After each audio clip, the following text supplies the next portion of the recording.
in justice. Our coming here is designed to formally petition the IGP. We know the police saw it.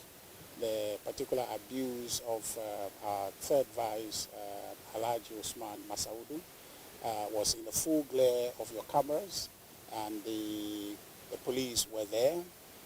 To some point, they came in to separate, and the person who slapped Masawudu, our third vice, was restrained by the police after he slapped him. But strangely, the police didn't arrest him. A criminal act, the police saw it, they separated, which was good, but there was no action. And that's not how we want to carry on our country. Just as we're talking, if any of myself or my deputy go ahead to slap any of you here, it won't suffice just to separate and say, don't slap him the second time, and that's it. So we want the police, as if they haven't seen it, we have brought it to their attention. Evidence on pen drive has been included with the petition.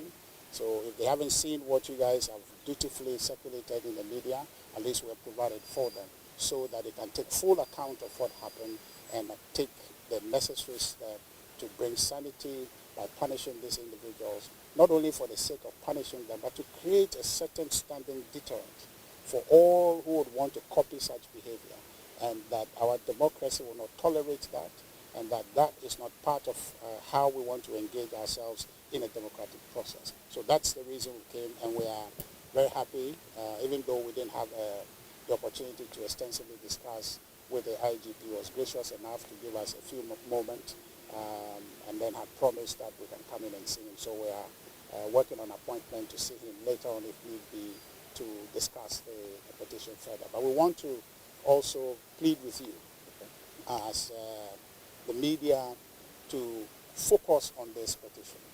The reason is that it is happening to a member of the New Patriotic Party, but it is happening to our democracy. And if these individuals are emboldened because there's no sanction, there's no punishment, they will do it to anybody. And that anybody could be you, could be me, and our democracy suffers. And so we are urging you to focus on this petition. We are going to be focused on it, but we want it to be a collective effort. It is not an NPP's effort to chase or to witch hunt these individuals or to have them punished necessarily, so that our democracy will benefit from it. So we plead with you to join with us in this pursuit so that our democracy will benefit from it. You did mention the IGP had a few moments with you. Did he give you any assurances regarding your petition? Certainly so. What kind of assurance? He hasn't received the copy directly. We submitted it, and he has ordered an individual to receive it and process it, that he would look at it.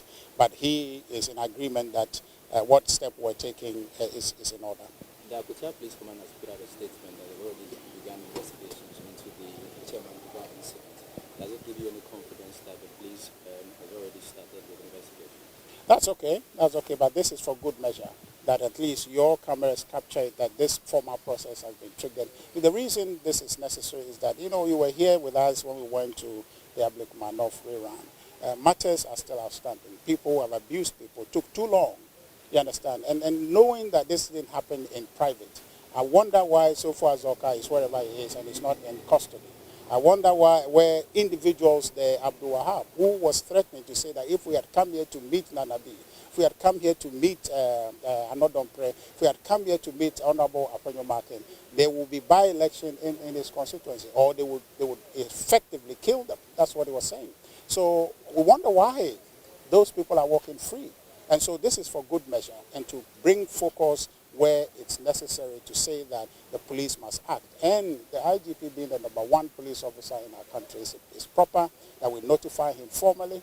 And if the Akwatia district commander is taking any step, we commend him. But we need drastic action to be taken so that these conduct are nipped in the bud in our democracy. If it's an NPP person, let the law work where it must work. If it's an NDC person, so be it. But nobody should be shielded from these kinds of misconduct in our democracy.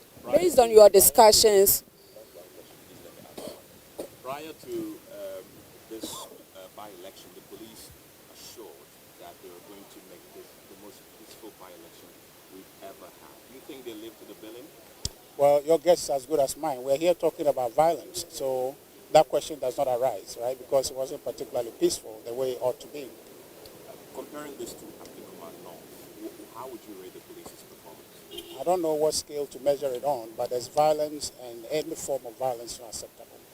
When do you intend to return to the office of the IGP for further discussions? And are you going to talk about any other issues apart from what you talked about today? Well, there's no indication of that, but he had committed that he will get us an appointment to come and see him, and has given us an individual with whom to work. So if the opportunity arises and he wants further information from us, or we feel that there's a need to follow up on the petition, certainly he's given us the opportunity and we'll take it.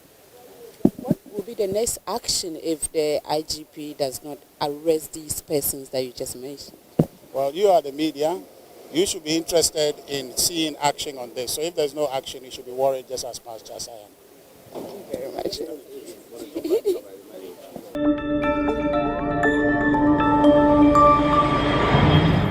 Citizen TV, Accra, Ghana. Citizen TV, the citizen's power.